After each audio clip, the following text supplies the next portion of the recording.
The summer is setting in. The days are getting hotter. Whether it's hot or cold, we'll keep ourselves warm. We must be warm all the time, and we must master the technique of being warm even if it is hot or cold. Welcome once again to News Analysis. News Analysis, a weekly magazine on current affairs. To begin with, the main points in a nutshell. Fears of disruption as solar storm strikes the Earth. Greece closes in on debt swap as deadline looms. Pakistan charges Osama Bin Laden's widows. Syria crisis, Homs at center of fresh massacre, activists say. James Cameron close to diving to deepest ocean. Kenya sacks 25,000 nurses for striking. And now, the news in detail. Fears of disruption as solar storm strikes the Earth. The Earth is battered by a storm of charged particles from the Sun, which could disrupt power grids, satellite navigation, and plane routes. This solar storm is largest in 5 years and will bombard the Earth's magnetic field throughout Thursday. It was triggered by a pair of strong solar flares earlier this week. The storm was predicted to peak in the afternoon UK time, but experts warn that the sun's surface is still active and could trigger further storms.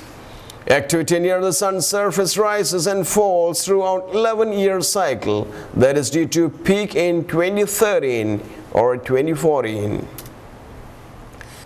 Some solar flares result in what is known as a coronal mass ejection (CME), the launch of a huge bubble of charged particles hurtling towards Earth at speeds up to 1 million kilometers per hour.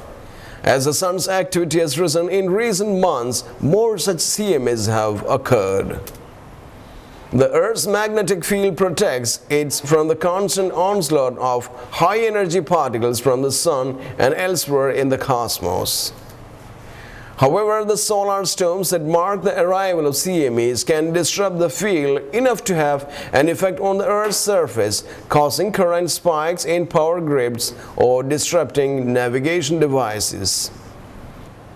Among the more benign effects is the magnetic field disturbance can make the northern lights may be visible at lower latitudes. But it's often unclear, even up to the last minute, just how grave or spectacular the effects will be on Earth. The current CME traveling at 1,300 kilometers per second began arriving at Earth on Thursday morning and will begin to dissipate into evening.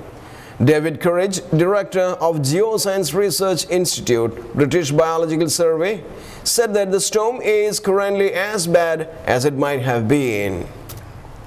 The magnetic field in the solar winds is not facing in the direction of danger, but it could change into the early evening, said the reporters. The part of the sun where this came from is still active. It's a 27-day cycle and we are right in the middle of it, so it's coming straight at us and will be for a few days more. We could see more material, he explained.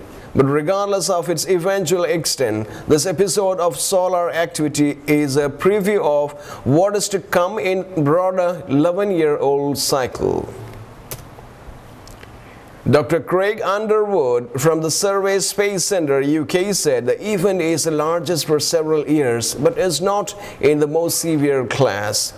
We may expect more storms of this kind and perhaps much more severe ones in the next year or so. We approach solar maximum.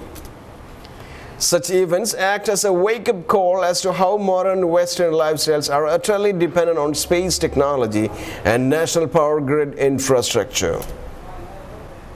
Greece closes in on debt swap as deadline looms. Investors are increasingly hopeful that the Greece will secure a vital debt swap deal, as a Greek official said that more than 75% of bondholders are now agreed to take part.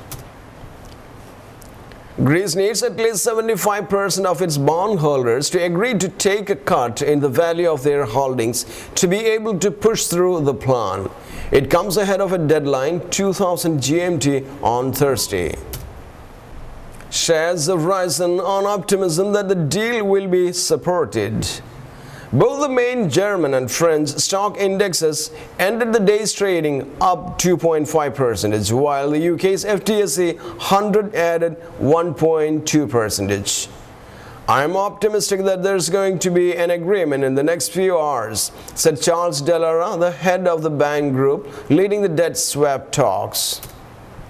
Bailout requirements: Greece has said it wants 90% of bondholders, such as banks and pension funds, to agree to take 53.5% cut in the 206 billion euros of Greek bonds they hold. But if only requires 75% take-up to be able to force through the deal. Without the deal, Greece will not receive another bailout. So far, Germany's Munich Re, French Bank, Societe Generale and BNP Paribas and some pension funds have said they will sign up. The pace of responses to the bond offer is good, but the percentage of bondholders tendering voluntarily is very high. A Greek government official earlier told the Reuters news agency. But some small pension funds have said they will not, and others are waiting to see the hedge funds will be. One bondholder told reporters that he had no incentive to accept the deal and would not do so. "I'm not in the business for altruistic reasons," said Patrick Armstrong, managing partner at Armstrong. Investment managers, capital markets function best when people are out to deliver return on capital investment. An announcement on the take-up of the swap will appear on the Greek government's bonds website at 6 hours GMT on Friday. Pakistan charges Osama Bin Laden's widows. Osama Bin Laden's 3 widows have been charged by Pakistan with illegally entering the country. Interior Minister Rahman Malik said the woman reported to be 2 Saudis and a Yemeni had been charged, but did not say when the hearing took place. The wives and about 10 children were taken into custody last May when US commandos raided their safe house. The 3 women had been living in the compound in Abbottabad. The Navy SEALs attacked, killing Bin Laden. Mr. Malik said the women had entered the country illegally and there were also several incidents involving deception and forgery. He told reporters in Islamabad that only the adults had been charged and the children were free to return to their native countries if their mothers agreed. Currently, the women and their children are being held at a house which had been declared a sub-jail, Mr. Malik said. Close court legal experts say the maximum term the women could get is 5 years. The reporter's Ilyas Khan in Islamabad says it's very unlikely the women will be tried in an open court with media access.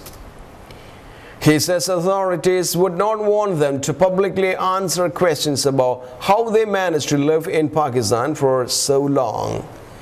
Last June, a Pakistani commission was charged with investigating how the Al-Qaeda leader had managed to stay in Pakistan undetected.